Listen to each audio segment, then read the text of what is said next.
ഓം ഹരിശ്രീ ഗണപതായ നമ. 2025 ചാരഫലത്തെ പറ്റിയാണ് പറയുന്നത്.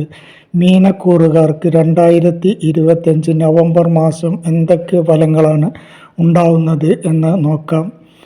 മീനക്കൂറിലെ നക്ഷത്രങ്ങളായ പൂരുരുട്ടാതി അവസാനത്തെ പാദം, ഉത്രട്ടാതി, രേവതി എന്നീ നക്ഷത്രക്കാർക്ക് നവംബർ മാസം ഗുണഫലങ്ങൾ കൂടുതൽ ഉണ്ടാവുന്ന ഒരു മാസമായിട്ടാണ് കാണുന്നത്. പ്രധാനമായിട്ടും ഇവരുടെ 5-ാം ഭാവത്തിലാണ് വ്യാഴം നിൽക്കുന്നത്. മാത്രമല്ല സ്വക്ഷേത്രത്തിലേക്ക്, അതായത് ജന്മരാശിയിലേക്ക് വ്യാഴത്തിൻ്റെ ദൃഷ്ടി കൂടിയുണ്ട്.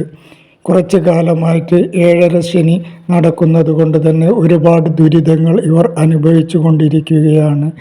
ഇപ്പോൾ ജന്മത്തിലാണ് ശനി ഉള്ളത്. അതുകൊണ്ട് തന്നെ വളരെയധികം പ്രയാസങ്ങളും ബുദ്ധിമുട്ടുകളും ശാരീരികമായ പ്രശ്നങ്ങളും ഒക്കെ അനുഭവിച്ചു കൊണ്ടിരിക്കുന്ന ഇവർക്ക് സമാധാനം ഉണ്ടാവുന്ന ഒരു കാലഘട്ടമാണ് ഈ നവംബർ മാസം. ഇവരുടെ ജന്മരാശിയിലേക്ക് വ്യാഴത്തിൻ്റെ ദൃഷ്ടിയുള്ളത് കൊണ്ട് തന്നെ എന്തൊക്കെ ബുദ്ധിമുട്ടുകളും പ്രയാസങ്ങളും ഉണ്ടെങ്കിലും അവയൊക്കെ തരണം ചെയ്യുവാൻ കഴിയുന്നതാണ്. ഇവർക്ക് ആരോഗ്യപരമായിട്ട് എന്തെങ്കിലും പ്രയാസമുണ്ടായിരുന്നെങ്കിൽ ഈ സമയത്ത് അവയൊക്കെ മാറിക്കിട്ടുകയും ശാരീരികമായിട്ടുണ്ടായിരുന്ന അസ്വസ്ഥതകൾക്കൊക്കെ മുക്തി ഉണ്ടാവുകയും ചെയ്യുന്നതാണ്. ആരോഗ്യസ്ഥിതി നന്നായി വരുന്നതാണ്. ഇവർ അനുഭവിക്കുന്ന പ്രയാസങ്ങളിൽ നിന്നും ഒക്കെ ഒരു മോചനം ലഭിക്കുന്ന സമയമാണ് എന്ന് തന്നെ പറയാം. തൊഴിൽപരമായിട്ട് ഏറെ പുരോഗതി കൈവരിക്കുന്ന ഒരു മാസമാണ് നവംബർ മാസം. ഗുരു ഉച്ചസ്ഥിതിയിലായതുകൊണ്ടും ജന്മരാശിയിലേക്ക് ദൃഷ്ടിയുള്ളത് കൊണ്ടും തന്നെ തൊഴിലിൽ പുരോഗതി, തൊഴിൽപരമായിട്ടുള്ള ധനലാഭവും ഒക്കെ ഈ സമയത്ത് ഉണ്ടാകും. തൊഴിൽ നേടുവാൻ ആഗ്രഹിക്കുന്നവർക്ക് തൊഴിൽ ലബ്ധി ഉണ്ടാവുന്നതാണ്. അപ്രതീക്ഷിതമായിട്ടുള്ള തൊഴിൽ കയറ്റവും അല്ലെങ്കിൽ തൊഴിലിൽ പുരോഗതിയും ഒക്കെ ഈ സമയത്ത് വന്നു ചേരുന്നതാണ്.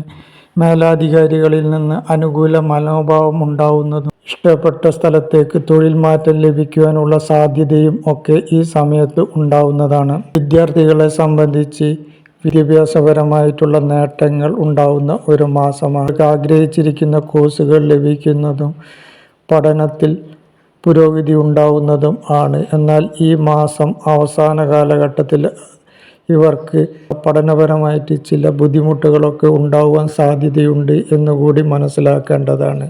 പഠിച്ച കാര്യങ്ങൾ മറന്നു പോകുവാനും അല്ലെങ്കിൽ സമയാസമയങ്ങളിൽ അവ പരീക്ഷയിലോ മറ്റോ എഴുതുവാൻ കഴിയാത്ത സന്ദർഭങ്ങളും ഒക്കെ ഉണ്ടായിരിക്കാൻ സാധ്യതയുണ്ട്. അതുകൊണ്ട് ഈ മാസാവസാനം വിദ്യാർത്ഥികൾ വളരെയധികം ശ്രദ്ധിക്കേണ്ടതാണ്. മീനക്കൂറുകാരായ നക്ഷത്രക്കാർക്ക് ധനപരമായിട്ട് വളരെ അധികം പുരോഗതി ഉണ്ടാവുന്ന ഒരു മാസമാണ്. അപ്രതീക്ഷിതമായി ധനനേട്ടം ഉണ്ടാകുവാൻ സാധ്യതയുണ്ട്. പ്രതീക്ഷിക്കാതെ തന്നെ ധനം കയ്യിൽ വരുവാനും ഈ സമയത്ത് സാധ്യത കൂടുതലാണ്. ധനപരമായിട്ട് പുരോഗതി ഉണ്ടാവുന്നത് പോലെ തന്നെ ബിസിനസ് പരമായിട്ടും ഇവർക്ക് പുരോഗതി ഉണ്ടാവുന്നതാണ്. ബിസിനസ് നേട്ടമുണ്ടാകുവാനും ബിസിനസ് ലാഭമുണ്ടാകുവാനും ഇഷ്ടപ്പെട്ട ബിസിനസ് സംരംഭം തുടങ്ങുവാനും ഒക്കെ ഈ സമയത്ത് സാധ്യത കൂടുതലാണ്. പൊതുവെ പറഞ്ഞാൽ ധനപരമായിട്ട് ഇവർക്ക് വളരെ അധികം നേട്ടമുണ്ടാവുന്ന ഒരു മാസമാണ് നവംബർ മാസം.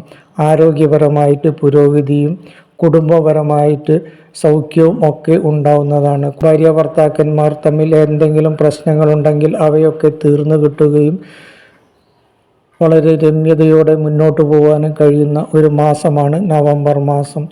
പൊതുവെ പറഞ്ഞാൽ കുടുംബ സൗഖ്യം കൂടുതൽ കിട്ടുന്ന ഒരു മാസമാണ്. കുടുംബാംഗങ്ങൾ തമ്മിൽ ചെറിയ അഭിപ്രായ വ്യത്യാസങ്ങൾ മാസാവസാനം ഉണ്ടാവാൻ സാധ്യതയുള്ളത് കൊണ്ട് തന്നെ അവ ശ്രദ്ധിക്കേണ്ടതുണ്ട്. യാത്രാക്ലേശം ഉണ്ടാകാതെ സൂക്ഷിക്കേണ്ടതുണ്ട്. യാത്രാപരമായിട്ട് ഉദ്ദേശിച്ച അത്ര നേട്ടം ഈ സമയത്ത് കിട്ടിക്കൊള്ളണമെന്നില്ല. അതുകൊണ്ട് തന്നെ ദൂരയാത്രകളൊക്കെ ഈ നവംബർ മാസം മാറ്റിവെക്കുന്നത് നല്ലതാണ്.